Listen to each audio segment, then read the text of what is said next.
Minsan sa buhay natin, nakagagawa tayo ng mahihirap na desisyon. Hindi para sa ating sarili, kundi para sa mga taong mahal natin.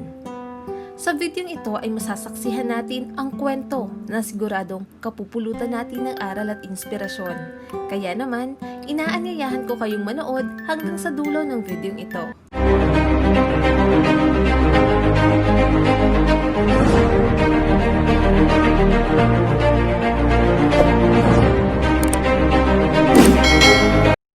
Sa isang maliit na bayan sa bansang China, naninirahan ang mag-asawa na mayroong 2 anak. Masipag magtrabaho ang mag-asawa, ngunit ang kinikita nila ay sapat lamang sa pang-araw-araw nilang gastusin. Simple lang ang kanilang pamumuhay. Ang kanilang mga anak ay napalaki naman nila ng maayos. Ang panganay na anak ay nagngangalang Xiao. Masipag at mabait ito. Nakapag-aral din siya sa kolehiyo dahil nakakuha siya ng scholarship. Nang makapagtapos, agad naman siyang nakahanap ng trabaho sa isang kumpanya. Ngunit ang kanyang sweldo ay sapat lamang sa pansariling gastos, tulad ng pamasahe at pagkain. Kung may matitira man ay ibibigay niya iyon sa kanyang ina upang maidagdag sa pambayad ng kuryente at iba pang mga bayarin. Sa edad na 25 ay wala pa siyang kasintahan. Wala ring nanliligaw sa kanya dahil sa estado nila sa buhay. Palibhasa mahirap ang pamumuhay ng mga tao roon, kaya gusto nila makapangasawa ng mayaman upang kahit papaano ay makaahon sila sa kahirapan. Ganoon rin ang kapatid ni Xiao. Hindi pa rin ito makapag-asawa o makapanligaw dahil wala itong maayos na hanap buhay upang suportahan ang kanyang magiging asawa.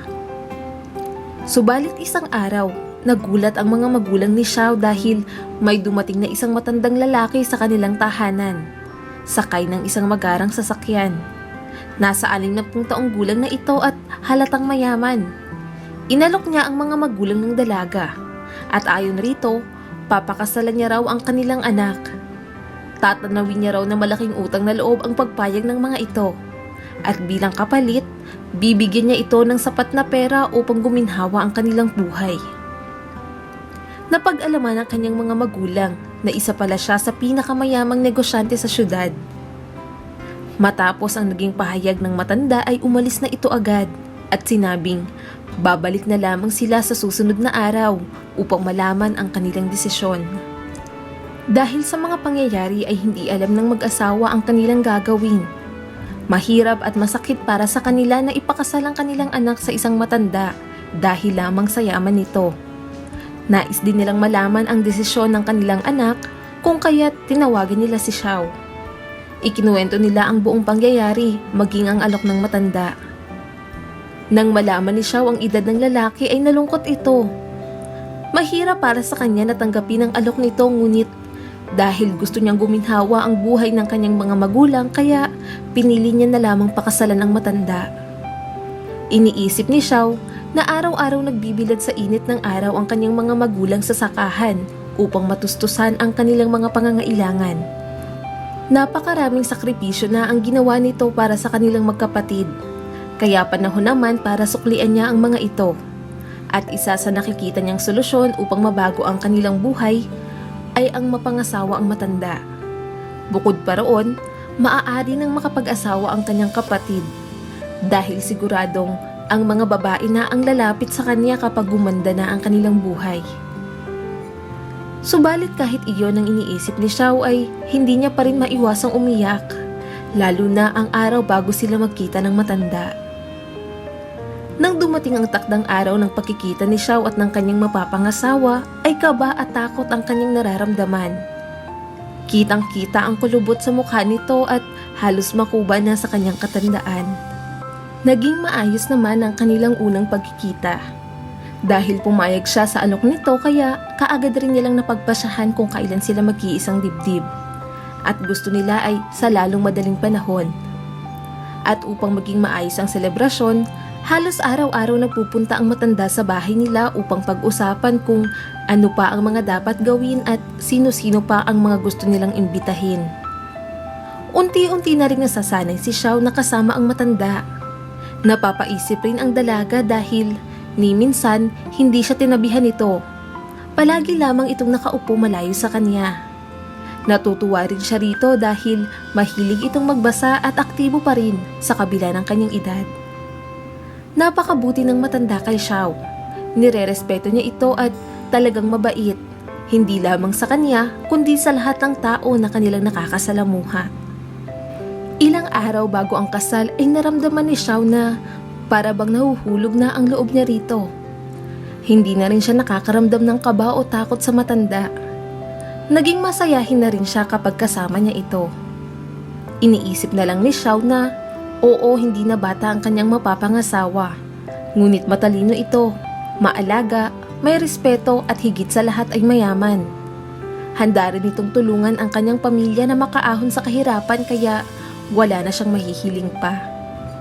Nang sumapit na ang araw ng kanilang kasal, naging masaya naman sila at ang kanyang pamilya.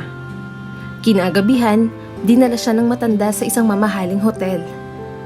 Pagkarating nila sa kwarto ay nakaramdam ng kaba si Xiao.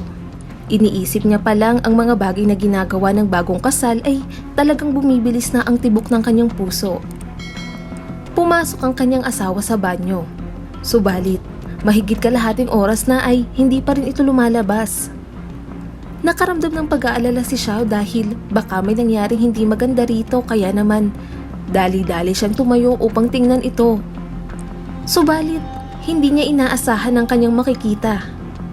Mula sa banyo ay lumabas ang isang gwapong lalaki. Bata pa ito at sa tingin niya ay magkasing edad lamang sila. Dahil sa takot ni Xiao kaya nagtakip siya ng kumot. Mabilis ang tibok ng kanyang puso habang nararamdaman niya na papalapit ang lalaki sa kanyang kinaroroonan. Sisigaw na sana siya dahil sa takot nang bigla itong magsalita at hindi siya makapaniwala nang marinig niya ang isang pamilyar na boses. Boses iyon ng kanyang asawa. Inamin ng lalaki na nagpanggap raw siyang matanda sa tulong na rin ng isang magaling na makeup artist. Ginawang matanda ang bata at gwapo niyang itsura. Siya raw ang tagapagmana ng isang malaking negosyo at isa na roon ang kumpanya na pinagtatrabahuhan ni Xiao. At dahil sa kanyang yaman, maraming babae raw ang gusto siyang mapangasawa. Subalit gusto niya raw pakasalan ang isang babae na mamahalin siya dahil sa kanyang mabuting kalooban, hindi lamang dahil sa kanyang yaman.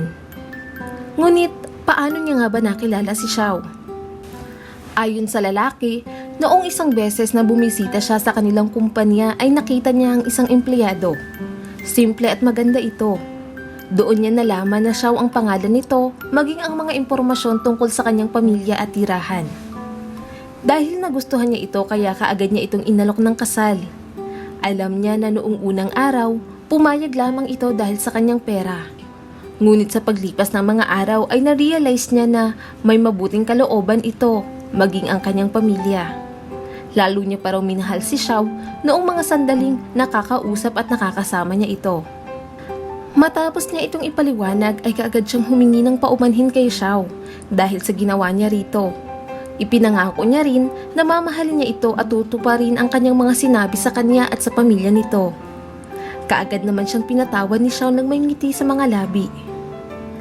Ang kwentong ito ay nagpapaalala sa atin na ang pagkakaroon ng mabuting kalooban ay hindi binabase sa panlabas na anyo o kasuotan.